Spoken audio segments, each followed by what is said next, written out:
Sixth class students, a wonderful morning to all of you. Student, I hope you all have done your previous work. Exercise 11.3, question number first, second and third. Now student, today we study about the next part of this exercise. As you can see, here they give you in the fourth question, the diagram shows the floor plan of a house. ये एक house का plan है. This is the bedroom, bathroom, bedroom. This is the living room, kitchen and dining room. Here find the area of kitchen. Only we find the area of kitchen and the living room. और हमें किसका बताना है? सिर्फ living room का. ये देखो, complete length 25 metre and complete breadth is 20 metre. So पहले हम क्या निकालते हैं? लिविंग रूम का निकाल लेते हैं.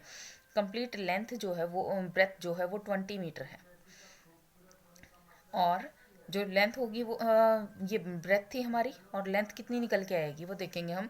8 इधर निकल के, 7 इधर निकल के, टोटल 15. बट यहाँ कितनी थी? 25 थी. 25 में से 15 सब्ट्रैक्ट किया तो कितनी बच गई हमारी? 10 मीटर बच गई है. तो 10 मीटर ये है और 20 मीटर ये है. यहाँ से L इंटू बी का फॉर्मूला अप्लाई करके सॉल्व कर लेंगे. अब देखेंगे नेक्स्ट किचन की. ये देखो, यहाँ से यहाँ तक की जो ब्रेथ दे रखी है वो कितनी दे रखी है? 13 दे रखी है. तो ये भी ऑब्वियसली बात है 13 होगी, ये भी 13. अब ये अपर 7 है तो ये भी नीचे क्या हो जाएगी? हमारी 7 हो जाएगी. इस तरह से हम क्या निकाल देंगे? Area. Here firstly write area of living room. Area of living room length into breadth 20 multiply by 10 और टोटल हो जाएगा 200 मीटर में है, metre square. Area of kitchen क्या हो जाएगा? 13 मल्टीप्लाई बाय 7. यहाँ से 13 एंड 7 और यहीं से 20 एंड 10. तो ये वैल्यू आ जाएंगी हमारी. In the fifth question, what they give you? The total cost of flooring a room rupees 75 per meter square is rupees 6000. If the length of the room is 10 meter, then find the breadth. So student देखो, जब भी हम क्या करते हैं? Area निकालेंगे. Firstly cost of the flooring of room. Cost of flooring a room ₹75 पर metre. 1 metre में ₹75 है, और वो टोटल कॉस्ट कितनी आ रही है हमारी? 6,000 आ रही है. तो ₹1 में कितने हो जाएगी? ₹1 में हो जाएगी 6,000 अपॉन में 75. 80 मीटर स्क्वायर आ गई. और 80 मीटर स्क्वायर जो आई है वो क्या आया है? हमारा एरिया आया है.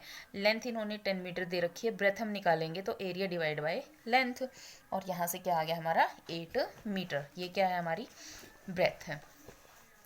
नेक्स्ट देखो, 6 सम में find the area of shaded portion. हमें शेडेड पोर्शन का एरिया निकालना है. हम कंप्लीट जो पार्ट है, कंप्लीट पार्ट को एरिया फर्स्ट मान लेते हैं और इसको second. As you can see, this is the shape of rectangle and this is the shape of square. Rectangle formula is length multiply breadth and square formula is side multiply side. So here we do area of first part, length multiply breadth 7 into 5.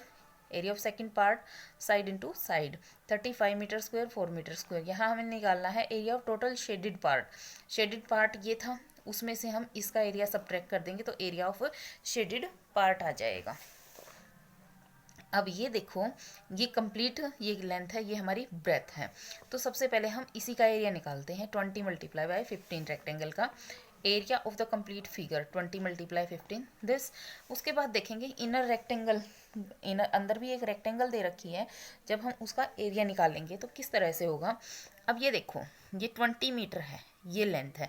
उसमें से 3 metre यहाँ से गई, 3 metre यहाँ से गई, तो total कितने मीटर गई हमारी? 6 मीटर गई है. तो 20 में से 6 सब्ट्रैक्ट करेंगे तो ये अंदर की कितनी लेंथ रह गई है हमारी? ये वाली लेंथ कितनी है? 14. और ये भी कितनी है? 14 है. उस सॉरी, ये हमारी 14 रह जाएगी. ये जो कंप्लीट लेंथ है वो हमारी 14 रह जाएगी. उसके बाद ये जो ब्रेथ है, 2 मीटर यहाँ से जा रही है और 2 यहाँ से जा रही है. तो ये टोटल ये वाली लेंथ कितनी रह जाएगी? ये रह जाएगी हमारी 13 मीटर रह जाएगी.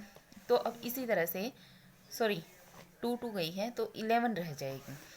तो हम क्या करेंगे? Length of inner rectangle 14, breadth 11, area हो जाएगा 11 multiply 14 and area of shaded part. इस एरिया में से हम इस एरिया को सब्ट्रैक्ट कर देंगे. 146 इज आवर आंसर. नेक्स्ट देखो, question number 7. The area of rectangle is this square metre, breadth this parameter निकालना है। तो पहले यहाँ से हम लेंथ निकालेंगे और उसके बाद हमने पैरामीटर निकाल देना है। कैसे निकालेंगे, जैसे एरिया दे रखा है, ब्रेथ दे रखी है, लेंथ निकाल लेंगे एरिया बाई ब्रेथ। और जब यहाँ हमारे पास लेंथ आ जाएगी तो इजीली हम क्या निकाल लेंगे, इसका पैरामीटर निकाल लेंगे, ट्वाइस इंटू लेंथ प्लस में ब्रेथ, और फॉर्मूला अप्लाई करके हम इसको इस तरह से सॉल्व कर देंगे। Sum number 8. If the dimension of the room is 24 into 14 meter, a board with tile 1 meter square are laid alongside its side. Then find the number of tile needed. देखो area of room दे रखा है, ये यहाँ से हम इस तरह multiply कर लेंगे। एरिया ऑफ टाइल दे रखा है 1 मीटर स्क्वायर, तो नंबर ऑफ टाइल कितनी हो जाएंगी, 336 को डिवाइड कर देंगे हम किसके साथ, एरिया ऑफ टाइल के साथ, तो हमारे पास आ जाएगी number of tiles 336। Next is देखो question number 9th। A marble measure 30 centimetre 25 centimetre, find the number of tile around required to cover a wall size 4 metre and 3 metre. तो यहाँ देखो पहले हम इसका एरिया निकाल लेंगे, फिर इसका एरिया निकाल लेंगे। तो कैसे करेंगे, देखो area of tile this, area of wall 4 into 3, this metre square में है, सेंटीमीटर स्क्वायर में कन्वर्ट कर देंगे हम इसको, तो ये आ जाएगा हमारा इतना। नंबर ऑफ टाइल निकालेंगे तो जो एरिया ऑफ वॉल था वो नंबर ऑफ टाइल से डिवाइड कर देंगे, और ये क्या आ जाएंगे हमारी number of tiles. Question number 10। In the 10th question, the floor of the bathroom 5 metre long and 3.50 metre wide, it is covered completely by a square tile. Square tile है जिसकी साइड 25 सेंटीमीटर दे रखी है। पहले हम इसका area निकालेंगे, 5 multiply 3.5 area of bathroom, और फिर एरिया ऑफ स्क्वायर टाइल निकाल लेंगे, 25 centimetre multiply 25 centimetre, like that. इस तरह से पहले हमने बाथरूम का एरिया निकाला, फिर हमें स्क्वायर टाइल का निकालना। नंबर ऑफ टाइल जब हम निकालेंगे हम इसको इससे डिवाइड कर देंगे, और ये हमें ये मीटर में ही सेंटीमीटर में है तो मीटर में कन्वर्ट करके हम क्या निकाल देंगे, नंबर ऑफ टाइल। फिर क्या दे रखा है, अगली लाइन हम देखेंगे, find the cost of 1 tile rate 60 पर टाइल। एक टाइल का रेट है 60 रुपीज़, तो हमने यहाँ देखा कॉस्ट ऑफ 1 टाइल रुपीज़ 60 है, तो 280 टाइल का कितना हो जाएगा, 60 multiply by 280, this is your answer. In the next sum, if the area of a square of side 20 centimeter is equal to the area of rectangle of length 25 centimeter, find the breadth of a rectangle। हमें क्या find करना है, breadth of the rectangle निकालना है। Area दे रखा है square tile का, equal दे रखा है वो रेक्टेंगल के। तो पहले हम साइड दे रखी है 20 सेंटीमीटर, तो एरिया ऑफ स्क्वायर कितना हो जाएगा, 400 सेंटीमीटर। गिवन क्या है, area of square is equal to area of rectangle, जो कितना आया था हमारा 400 सेंटीमीटर स्क्वायर, और लेंथ दे रखी है 25 सेंटीमीटर। यहाँ से हम ब्रेथ निकाल लेंगे, ब्रेथ क्या हो जाएगी हमारी एरिया अपॉन में लेंथ, तो एरिया 400 था और लेंथ 25 थी, कैंसिल करने के बाद 16 सेंटीमीटर आ जाएगा, और ये क्या है हमारी length, breath.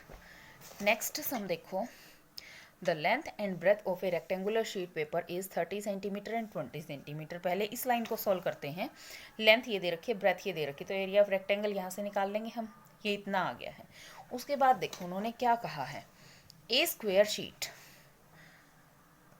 Is of side equal to 1/4 of the breadth, 1/4 of the breadth, side आ जाएगी वो स्क्वायर की, तो हम यहाँ लिखेंगे a 1/4 of breadth square sheet cut each corner of the sheet. तो साइड ऑफ स्क्वायर क्या है, 1/4 ऑफ द ब्रेथ, तो ब्रेथ 20 है, उसका 1/4 कितना हो जाएगा, 5 सेंटीमीटर आ जाएगा। फिर देखो क्या निकालना है, उसके किनारों से जो रेक्टेंगल है रिमूव करके क्या बनाए गए हैं, स्क्वायर साइड सीट बनाई गई है। Find the area of remaining portion, तो यहाँ से देखो इस तरह से बनाई गई हैं, ये चारों कॉर्नर से निकाली गई हैं, तो कट करने के बाद ये जो साइड है वो 5 सेंटीमीटर की है सभी। तो यहाँ देखेंगे फिर हम एरिया ऑफ स्क्वायर क्या आ जाएगा, 5 इंटू 5 25 सेंटीमीटर स्क्वायर, टोटल कितने स्क्वायर्स बने हैं हमारे यहाँ पे 1 2 3 4। So total 4 square cut the corner. So area of 4 square 4 multiply 25 100 centimetre square. अब रिमेनिंग पोर्शन कितना रह गया, जो ये बीच का पोर्शन रह गया है, हम कंप्लीट के एरिया में से जो हमारा ये एरिया है उसको सब्ट्रैक्ट कर देंगे, तो रिमेनिंग पोर्शन का एरिया हो जाएगा 600 minus 100 is equal to 500 centimetre square. Student, I hope you all understand this exercise.